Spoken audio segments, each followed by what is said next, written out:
Je suis Gaëlle Guernalec-Lévy, fondatrice de l'association Papoto, Parentalité pour tous. L'association Papoto a été créée à la fin de l'année 2018 avec comme objectif de faciliter la transmission des informations essentielles sur le développement de l'enfant aux familles, notamment les familles les plus vulnérables sur un plan psychosocial et par l'intermédiaire des professionnels qui les accompagnent habituellement. À très court terme, les objectifs de Papoto sont donc de vulgariser les apports de la recherche scientifique pour les familles. Ensuite, à moyen terme, l'hypothèse, c'est qu'en transmettant ces informations, nous augmentons le niveau de connaissance des parents sur le développement de l'enfant. Nous améliorons également leurs compétences parentales.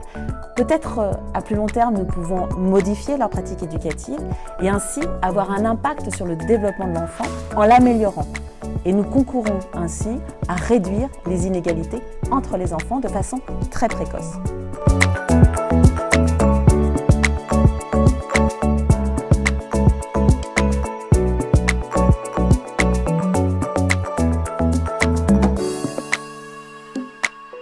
Je suis Marie-Dorine de Vaucresson, je suis juriste de formation, spécialisée dans la protection judiciaire de la jeunesse, fonctionnaire du ministère de la Justice et j'ai été défenseur des enfants pendant 4 ans. L'intérêt de Papoto, c'est de diffuser les connaissances sur les étapes de développement des enfants, les besoins des enfants, le faire sous forme d'ateliers ou le faire par des capsules vidéo.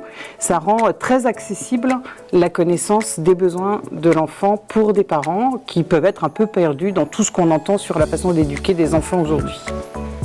Papoto a vraiment du sens en protection de l'enfance parce qu'on a une façon de présenter les enfants, les enjeux d'éducation, les enjeux de besoins de l'enfant, souvent de manière très généraliste et qui s'adresse au plus grand nombre.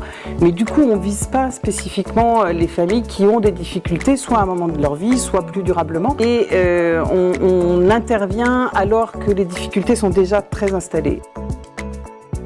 Papoto a eu la chance d'être soutenu dès sa naissance par de bonnes fées, par des institutions publiques, par la région Île-de-France, par la CAF 93, par l'ARS de la région PACA, mais également par des fondations privées comme la Fondation financière de l'Échiquier ou la Fondation Alter Equer, en 2020 par la Fondation pour l'enfance.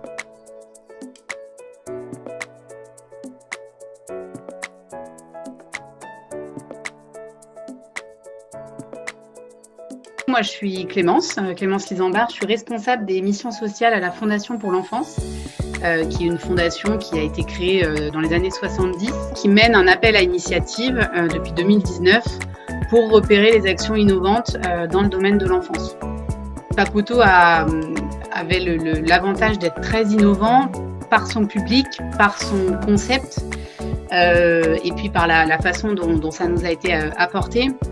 En fait, l'originalité du projet réside vraiment dans le fait que ces capsules vidéo donnent une grande quantité d'informations et qui permet, avec la traduction, d'être accessible à un public extrêmement large qui est très rare pour le coup dans les dispositifs de soutien à la parentalité.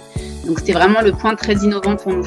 Alors comme toute association, Papoto a besoin d'un réel soutien financier afin de nous permettre de produire de nouvelles vidéos et de les doubler en plusieurs langues car nous nous adressons à des familles qui, pour un certain nombre d'entre elles, ne maîtrisent pas le français. Nous avons également besoin de multiplier nos actions de terrain avec des ateliers de guidance parentale un peu partout en France, de former des professionnels, mais aussi de mesurer réellement notre impact en faisant appel à des cabinets spécialisés.